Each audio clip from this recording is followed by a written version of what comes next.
Welcome to Automates, the podcast that brings you musings from thought leaders and industry pioneers who are shaping the way we work, think, and succeed. Each episode is packed with insights, expert interviews, and practical tips that will inspire and empower you to take your business to the next level. So tune in, subscribe, and get ready to innovate with Automates. Hello, Caitlin. How are you? Very well, thanks, Ben. How are you? Not too bad, not too bad. It's a Tuesday, which is always good because that's better than a Monday. It's all Not good. quite a Friday, though. No, it isn't Friday. Hey, it'd be nice, wouldn't it? I recorded one of these on a Friday, and it was my last meeting of the week, and it felt quite joyous and sort of happy. Maybe this will still be as equally joyous and happy. I was going to say, what are you trying to say, Ben? No, well, I mean, we're hampered by the fact it's Tuesday, but it's all right. We are. Caitlin, thank you very much for joining. I think you've got a super story to tell us about where we are, what we're doing, all things sort of work allocation and sort of resource management, and from your background at Capacity. We're going to dig into all sorts of things from culture to hybrid working, the pressures that lawyers are under, where we are, and the role of technology. Maybe not necessarily fixing everything, but helping everything. And so I'm starting to think about that. I always like to start these with it feels like me talking too much, but I'm going to shut up now. So why don't you tell us who you are, where you are, and what your background is, and we'll get cracking. Great. Well, as you know, I'm Caitlin. I'm currently head of growth at Capacity. I've been here for just over 2 years now. I joined in October 22. And I guess I'll tell you a little bit more about Capacity as we go throughout this session, episode, hour, whatever you want to call it. But my background is I was a lawyer at Linklaters. So I trained and qualified in 2020.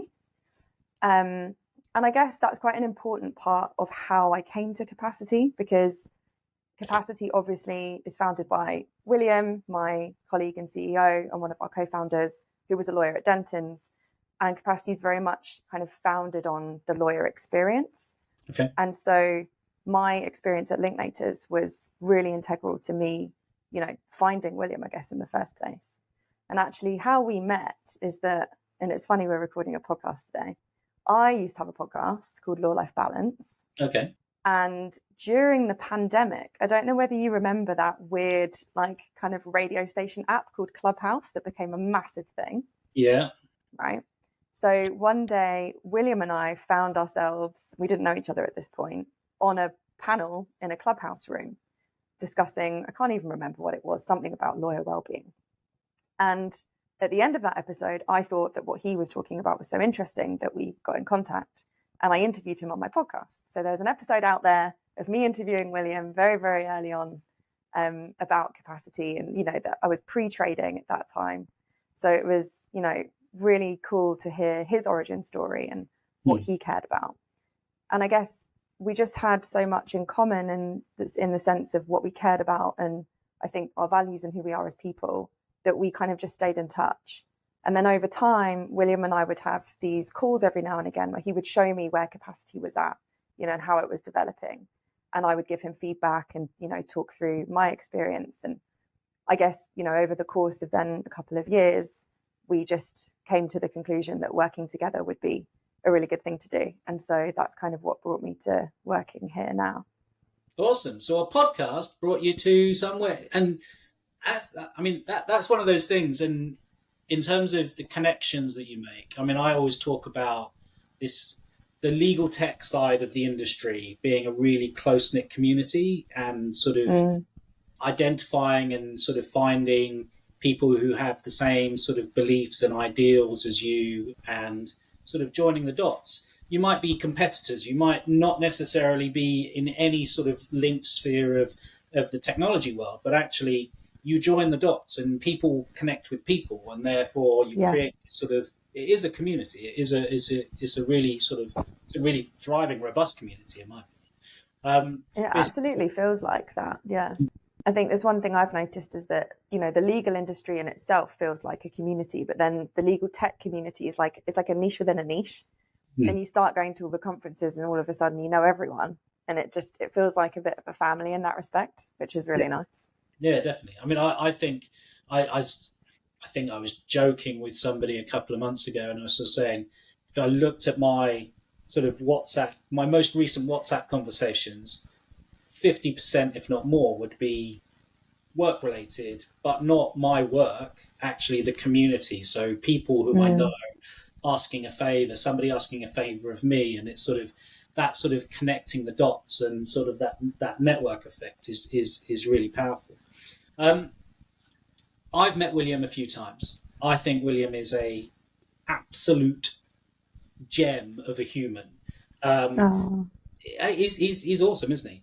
I think it's one of those things as you started to see sort of what Will was envisaging coming to life during the time when you weren't at capacity. And I've not been part of a sort of a tech journey where we've created something. I wasn't around for sort of the journeys of that initial stage of bringing the vision to life and sort of going through that. Getting the insight into that must have been a massive draw to you to understand how Will works, which is part of sort of why you said that you ended up realizing that working together was just going to be much cleaner and easier. But in that, did you feel like you were part of that journey, even though you just had those like those touching base moments, those sort of conversations, or I don't know? I'm just curious, is that sort of that thing that sort of draws you into something? I mean, I think it's important to say that the product is William and Pete's, right? Like it's theirs, it's their brainchild, it's their baby. Everything that goes into that product is their decision. I think what I felt was really invested. Okay. So like, whether or not any of the opinions I had or feedback I had made it into the product, it was more like I was really invested in their journey. I was invested in their mission from the very, very beginning. And that is something that I think is really important for me, to feel like I can get behind the mission. Like, I'm very values driven, so is William.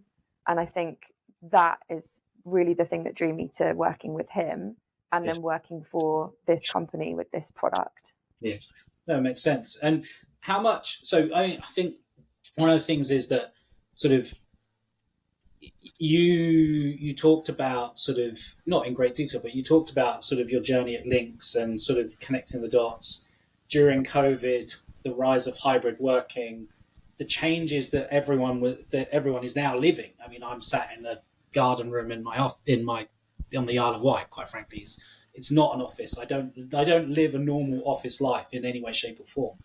But that journey, those changes, it's almost as if there was a confluence of things that came that sort of brought not just the idea that you can sort of serve a law firm better through sort of like how you manage your resources, what you're looking after in terms of the cultural and the values-based drivers around that, which is as around to the circumstances that you found yourselves, which is everyone's had to change, everyone's had to drive, and change has been strategic, but change has been tactical. How do you guys see those dynamics? Is there common trends? Is there stuff that's out there, research or something like that you've leaned into that sort of identifies things? I mean, there's a ton of research, and actually we have a researcher in our team, our head of comms, Alex, and he writes a newsletter every week, which is actually, still not that many people know about it, I think, but it's growing steadily. And he rounds up all of the pertinent research and all of the news that's relevant in all of these areas across the legal industry and sends it out to, our client base. And it started as something internal. So he did it for us. It was for us to kind of remain aware of everything that was happening out there. And then we slowly started to kind of send it out to a select few clients. And then, it grew and it grew and it grew. And now, I mean, I just think it's one of the best resources out there in terms of like collecting all of the relevant research to the stuff that we care about, right? Yeah. And really, I would say that the people who would get the most benefit from reading it are those who have some kind of strategic oversight over what it means to work in a law firm or the legal industry. because it covers everything from well-being to, you know, the hybrid working, return to office dynamics. It covers, you know, like big activity in the legal industry. It covers diversity, like it covers all sorts. And I think to your question on trends, I mean, we're definitely seeing a lot of trends. I think clients massively care about DEI. And we hear from firms all the time that that's a big driver for them, is making sure that their clients are satisfied from that perspective. Interestingly, we also hear, and I have to say, at first, I was skeptical of this when I heard it. But the more I've got to know the people that we're speaking with, and the more that I get to understand these firms, the more I believe that this is true. There is a huge desire on the part of law firms for their associates to really enjoy working there and to be healthy and well. Yeah. And like, we can turn our noses up and we can be skeptical about it because we've all heard the stories, right? And, you know, my whole podcast was about work-life balance in law and mental health. Like, I also experienced really poor mental health when I was practicing. But they do actually genuinely really care. And I think it's really important to understand that it's really hard to drive change in an organization as big as a law firm. And so they do have the desire, but actually putting those things in place, which are going to drive the change, are so hard. And what you'd know if you read the newsletter every week is that we now know from the research that wellbeing days don't work. Unconscious bias training doesn't work. Yoga classes doesn't work. Like, you have to actually affect change at the like day-to-day operational level of the business. And what we think at Capacity is that by far and away, the best way to do that is to utilize the lever of work allocation. Because fundamentally, what is a law firm? A law firm is a business that provides a service for its clients, right? That service is doing legal work. Therefore, what is the most important thing that happens every single day? Deciding who does that work. It's as simple as that. So we think using work allocation as a lever to affect change is the single most powerful thing that a law firm can do. And that makes absolute sense, because I mean, I've talked about change. I was head of customer success at HiQ. We talk about adoption and tech adoption and driving new use cases and understanding sort of the benefits and efficiencies and productivity and all that sort of stuff. But I think that sort of aligns with sort of the rise of the innovation sort of world within the legal tech space, where people are bringing in technology to ultimately drive change, but doing it in very sort of niche areas. And I often think about sort of, there are loads of little small cogs in the delivery of legal services inside of a law firm. And many of the technologies aren't actually a big enough cog. They're not driving at the real problem. They're sort of identifying niche things and going after them and making a difference, but actually not really assessing or thinking about the true underlying challenges of sort of what makes work, if that makes sense. And I think that's to your point, that's really interesting. And I think it's a really bold mission to go after, because, as you said, it's hard.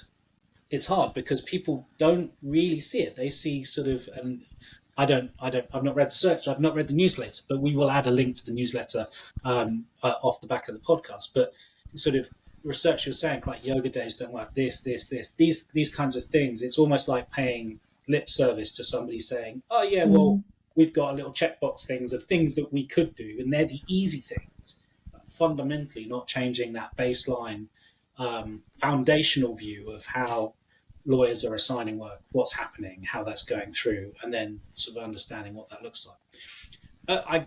I've never been a lawyer, but I've worked in and around the industry for too long, grey hair kind of stuff. You talked about clients wanting and sort of really valuing the DEI stuff and everything else.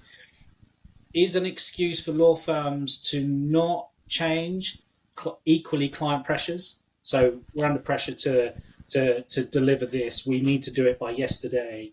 blah blah blah blah blah. We don't have time for training. We don't have time for these things, or we do, but it's almost secondary. Is that? I'm guessing that's something that is a fairly common, maybe not excuse, but sort of thread within the industry. Interestingly, it's not something that I hear a lot, but I imagine, of course, it's a driver. Hmm. I think the most challenging thing for a law firm is that because of the way that they're structured, right? It's a partnership model. So yes, you've got an executive team, but fundamentally, your partners are the people who have the ultimate say so. Yeah. So it's a really interesting structure, and this is one of our biggest challenges, I think, is that you get the executive committee completely on board with the idea of doing this. But when it comes to the partners are so scared, and like quite justifiably, of losing control, because the way that work normally gets allocated in a law firm that doesn't have a resource management system, whether that's just individual resource managers or a tool, it tends to be a partner will have developed a relationship with a group of associates that they really like and they know and they trust. And these people will deliver for their very important clients who are very demanding, as you've said. And those partners want to know that when that work comes in, they can have their team. Unfortunately, there are a huge number of problems that come with that. So from one perspective, you've got a really, really great team of people who are all super, super busy, right? They're really busy, overworked, burning out maybe. And then you've got other people in the same business, in the same firm, who are really underworked and don't have enough. Yeah. So you've got this huge disparity. That's one problem. Another problem is you've got then a team of associates who are all super skilled in one area, but they're perhaps not getting exposure to all of the other areas that they could be getting within the team. What that then means is that, you know, when suddenly there isn't enough work in this area, they can't do work in the other area. Or you actually sometimes get a situation, and Alex wrote an article on this quite recently, where those individuals actually didn't necessarily choose to specialize in that area. They almost got like artificially pigeonholed because of their relationship with the partner and the fact that they didn't feel able to say no early on. So then they get stuck doing this work that they don't actually want to do, that they're not very interested in, and they're doing loads of it. And eventually they become a flight risk and they leave. Yeah. And then the partner's stuck, right? Because they've got to start from scratch with somebody else that they don't know and trust. And that's very scary. So that's another problem. You know, and there are so many of these things that we could talk about. You know, the people who are most likely to get chosen tend to be the more outgoing, the more confident ones. The more introverted people who don't feel comfortable walking the floor and building those relationships earlier actually then end up getting disadvantaged just because of who they are as people, not because of their talent. And ultimately, a law firm has invested so much money bringing in the top talent, right? The amount of money that law firms lose due to attrition every year is honestly astounding. Like, the figures are bonkers. So there's so many different issues that can crop up related to just the process of the partners choosing the people they want. Yeah. And interrupting that is really challenging. You have to balance the needs of the firm and the associates with the desire of the partner to have control, understanding that in many ways they do actually need quite a lot of that, because they do have these clients that are demanding. The work is quite particular. And so balancing all of those things is the challenge. Yeah. Well, I mean, I think it's a really interesting dynamic, isn't it? Because the partnership model, the driver for change, it's impacted everywhere. I mean, obviously there'll be a partnership vote and everyone will say yes or no, and you'll go through a process. So I can imagine sort of there being particular areas of law, particular types of work that people are more comfortable letting go of that control, perhaps. I don't know if that's my limited understanding or knowledge, but maybe I'm just thinking about that.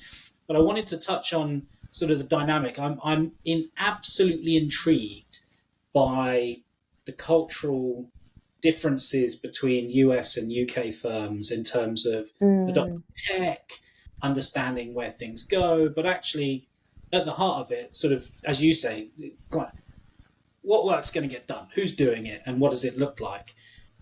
Are there different approaches between sort of the big US firms, or equivalent size firms in the US and sort of say the top 100 in the UK? There are. I would say at first, we believed that the difference was more that the UK seemed to have a much more robust resource management program in general. So lots of resource managers in firms who are responsible for managing resources. Yeah. And we weren't seeing the same thing in the US, but what we've learned over time is that actually the US do have it. They just call it something different. And each firm tends to call it something different. So they don't seem to have this concept of resource management. In the US, it tends to sit within practice management. And then it tends to sort of be divided into like attorney development, so more talent, or, workflow, allocation, like all sorts of different terminology, but they do have it. I think the main difference that I see, interestingly enough, is that the US has, I think currently, from what I'm seeing, a much less risk-averse attitude to adopting technology than the UK. And I don't know whether that is, I'm just hypothesizing here, I don't know what the causes of it, but what I really feel from the UK is that they are so focused on people that they're scared of technology getting in the way of those relationships, right? And that's completely justified, and we agree. Like, technology should never interrupt human relationships in a law firm. But I feel like that's some of the pushback that we often get early on with the UK. That's their fear, is like, oh, don't want a computer to be allocating work. That doesn't feel right. Whereas in the US, I often hear more, this isn't the case for every firm, but more often firms will be like, oh, great, if we can just have a tool do it, excellent. Yeah. And so it's interesting to see that dynamic. I've never heard that from a UK firm. I have heard it from a US firm. That is not to say that there aren't US firms who really care about the people side of it, right? They absolutely do. But that has been an interesting split to observe. And do you think that, so again, sort of looking at the dynamics of the firms, if you take a firm like Holland Knight, I think I had Glenn on the podcast a couple of months ago, they've got like 2,500 lawyers across 25 offices or 40 offices. I can't remember the number, but it was much more than your traditional UK-based organization. The distance in the US, the scope in the US, maybe not the number of employees, but certainly the geographic differences drives a different cultural view of what work is and what shared work happens between things. So there's almost like it's not been hybrid, because post-COVID hybrid means something different, but they've had to tackle the fact that they are a multi-office organization with work happening across offices, not just in one office. And I think the UK's got firms. I mean, I used to work for one. CMS had somewhere in Edinburgh, they had London, they had Bristol, etc., etc. But it's not on the same scale, so you don't have to think of it. And I think the idea that, as you said, a partner can walk the floor and pick and choose his team, the A team as such, that's challenged now by the fact that there is this like hybrid 2 days in the office, what it might be, different teams working in different pods, different days, etc., etc. That creates challenges, but I think the US mindset has always been challenged by that because of the geographic spread. I don't know, again, hypothesizing. No, I think that's a really good point, because another thing that we hear more from US firms is there's a bigger desire for cross-office pollination when it comes to work. Yeah. And I think it's exactly that. It's the fact that offices are geographically spread, but the work tends to get done often by multiple different offices. And therefore for them, having visibility over all of the people across all of those offices to be able to staff, that's a real priority. And having a human being in that office is never going to solve that problem. One human being in one office can't have visibility over another office without a tool, or without at least some sort of data, right? Yeah, exactly. So I think you're right. That absolutely will be a factor in why they're, I think, more open to technology at the moment. The other thing that I have wondered, and this is more from, just going to conferences in 2 different locations, is that there still seems to be a massive, massive focus in the UK on AI. Everything is still AI, where every firm is talking about AI. It's their biggest priority. And it almost feels like in the US, they're a little bit ahead of that. Like they've got over the AI hump and now they're kind of, looking at other priorities. And I think it's interesting because, I think for us, we are therefore seeing that there is a little bit more appetite for looking at other priorities in the US than there is in the UK, where everything is just currently all AI focused. And I think that's by and large true. I mean, a chunk of budgets that I was hoping to be in for 2024 have been sort of sucked up by AI within our sort of prospect base and everything else. And I think, or like cloud security is another one that's been really big. And I think if you, but interestingly, as you sort of said that, you also said 10 minutes ago or whatever that UK firms care about their people and they want to know what they're doing, but they're happy to adopt AI to solve other problems.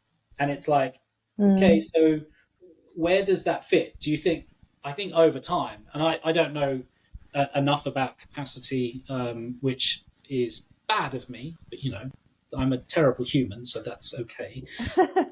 But the idea that I presume within your system there are algorithms and processes that happen that basically say, Ben over here, he's got some time free, matters finishing, blah, blah, blah. So there is that idea that somebody is sort of flagged as available or will be available that then can come and could do this work based on the data of their experience, understanding, years qualified, all of those things. I don't know enough. But surely there is a, as you said, there's a computer side, a tooling side to that, which maybe just the UK organisations will just like, it'll just be a light bulb moment. They'll go, oh, or do you think it'll be somebody in the US will drive it, and the successes that you're probably sort of referring to and the challenges you're having here or maybe not, but is that a US culture will drift over this way? We've seen sort of the mergers that are happening and various other bits and pieces. Do you see? In fact, that might be even a separate sort of conversation point. Like when big chunks of a firm, whether it be a merger or acquisition or whatever, sort of combine, what does that look like?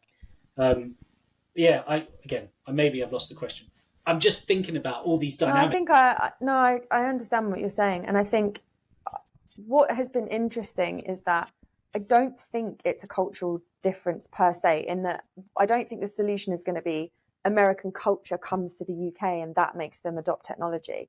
Actually, I've seen a sea change beginning to happen in the UK, and it's come with people beginning to understand that like using technology doesn't mean replacing the human touch. Like we always use this line, like, and it's a bit cliche, but we're not trying to replace a conversation with a keystroke. Yeah. It's all about using technology, leveraging technology to help you make better decisions, but leaving the person making the decision in ultimate control. That's what it's about. So like capacity in a nutshell is about taking all of the various bits of data that are required to make a decision, processing the data, and then finding the best people to do the work, right? Using algorithmic technology. That's capacity in a nutshell. And that means that what it does for the human being making the decision is just cut their time in half. Yeah. So we know resource managers using our software are saving at least like 40 to 50% of their time. So every day. That means they've got all of that time back to then go and do more of those human touch things, have conversations with the associates, provide strategic analysis to the business. So it's about helping firms to get over their fear rather than changing the culture, because we're not actually trying to change the culture, right? We want them to be able to continue having that people first approach. We're just trying to support them to do it even better with technology. And I think, to be frank, some of it was around our framing in the early days. If we walked in there all guns blazing, like, yes, technology can do everything for you, then of course they're going to have those fears. So I think a lot of this change that we're now seeing is also like a change in our messaging, in the sense that we fully support that. We always have, but I don't think we said that explicitly from the beginning. Yeah. I think that's right. I mean, we talk about, Autologix, it's a workflow and process orchestration platform. There's the plug. I won't say it again. But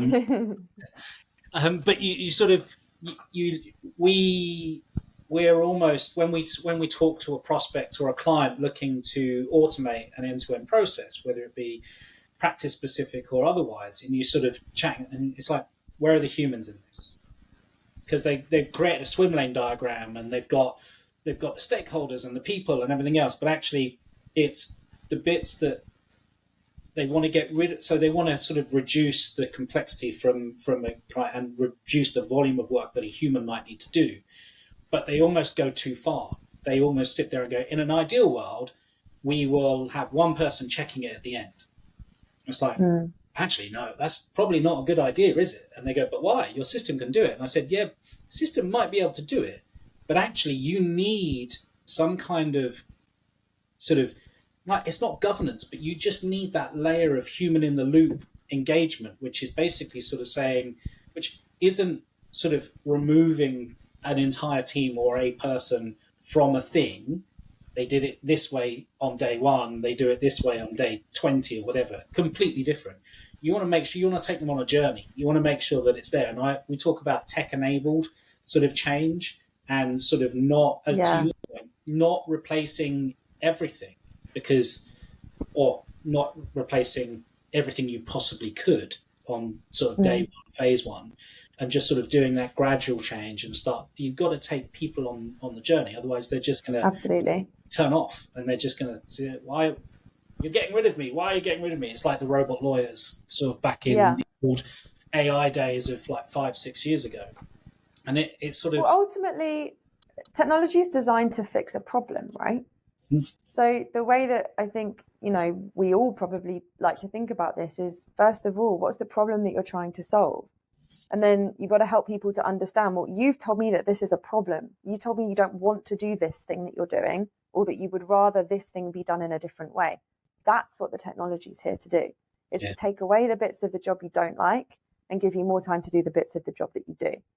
Otherwise, the technology is wrong. It's not going to be suitable for your purposes. No. I think it's about helping them realize that.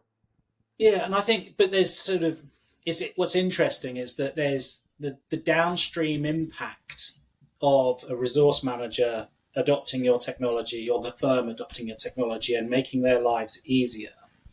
And sort of the downstream impact isn't that a matter gets closed quicker or a document gets produced faster in your classic legal tech scenarios. It's these people are going to be working on these different things. So it's people-centered all the way through. And I think that's an additional layer of change and challenge, because it isn't just like a doc auto tool or something like that. And I'm not saying that they're terrible. I'm saying that they have a place and a part to play, but you are impacting the output, and the output is a document, not what somebody's going to work on. And you've got to then factor in that humans understanding their biases, what they're interested in, and so there's a whole layer of sort of human thinking and craziness that goes into it. So I don't envy you in the slightest. Because humans, I think it's an incredibly fun, complex problem to solve. But I think that's probably because I have an innately deep interest in people. Yeah. No, but I think that's right. I mean, I think, but if you look at and I think there's brackets of legal tech. Everyone sort of gets put in, you're a DMS provider, or you're a this, or you're a that, and sort of you could very casually just sort of say, you're a resource allocation tool, and you've been bucketed and you've been placed in there, and you've got competitors, and that's sort of good. You always like to have competitors, because sort of if you're flying a flag by yourself, you haven't got anyone to pivot against or sort of push against. But I think that the challenge not the challenge, the opportunity, and I think that's I'm now going to change the way I'm thinking about it. The opportunity for you guys is you're fundamentally thinking about what's happening and the impact on humans, not just the fact that somebody can be 20% more efficient. Now, you do have a factor in that, which is in the resource managers who are using your technology, but the downstream impact is a fundamental sort of change in process for the firm, which is really, and I think really opportunistic. I think this is where it comes back to, William's individual motivations as a person and mine, and the fact that both of us feel like if we're not impacting people in a positive way, none of it means anything to us. And it genuinely doesn't. Like, I think we'd both quit before we have a negative impact on anybody or this industry, because ultimately we were in it and we probably would have stayed in it had things been different. For me, it was a completely unsustainable career. You know, like my mental health was suffering, my physical health was suffering. I wasn't happy, but I loved the work. I found it challenging. I loved my colleagues. So like leaving wasn't an easy decision. Yeah. And I do sometimes still think like, oh, would I ever go back? But until I see the change that I think is necessary, there's no way. And that change is not, you know, coming from an angry associate who's like, oh, I couldn't go to dinner on a Thursday night with my friends. It's so much bigger than that. It's about longevity. It's about these stories that we're seeing all the time in the papers at the moment. Yeah. You know, it's about people dying by suicide because they can't cope with the stress. It's huge levels of alcoholism. It's stress levels beyond anything we see in the general population. And it's all so controllable. And the solution isn't more wellbeing days, as we discussed at the beginning of this call. It's about making the industry itself, the firms themselves, more sustainable to work in. And if you do that, then you create an industry which is vital for society, right? Like 100%. Society doesn't work without law firms. Business doesn't happen without law firms. People can't live, society can't function without law. So it's vital. And having it blows my mind that we've become so accustomed to having people in this integral industry so burnt out, so miserable, so disenfranchised. Like it just shouldn't be the case. It can't be the case anymore. It's just the norm. It's almost the norm. It's almost the norm. Yeah, it's exactly. Accepted. It's almost, and I'm not going to say, I'm not saying it lightly, but there's a badge. You've got a little badge. Oh yeah, I'm a fourth year associate. Part of the club. Broken type thing. And it's like that is, but it has felt like the norm. I mean, I did 10 years at CMS, and I saw people who had just qualified or who were trainees. I used to play five-a-side football with some of the guys, and I was there for 10 years, so I saw them go through first year trainee through to, just as I was leaving, there was a couple of people that were becoming partners, and you look at the journey that they've gone under and what they've gone through, and there's sort of and I'd hear the anecdotal sort of updates of, actually, I don't know if I want to become a partner. I don't know, but I don't feel as if I've got another option because I'm already in it. It's normal. This is what I've got to do.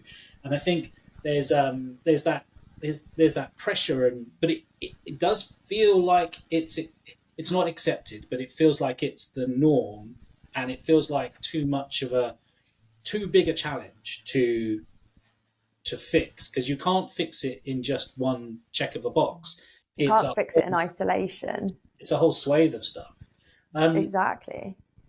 I want to move away from talking about law firms, and I think whilst you didn't found sort of capacity, and William and Peter did, and you sort of look at it, I always look at the journey that tech founders go through and people who are in early stage businesses as being under levels of stress.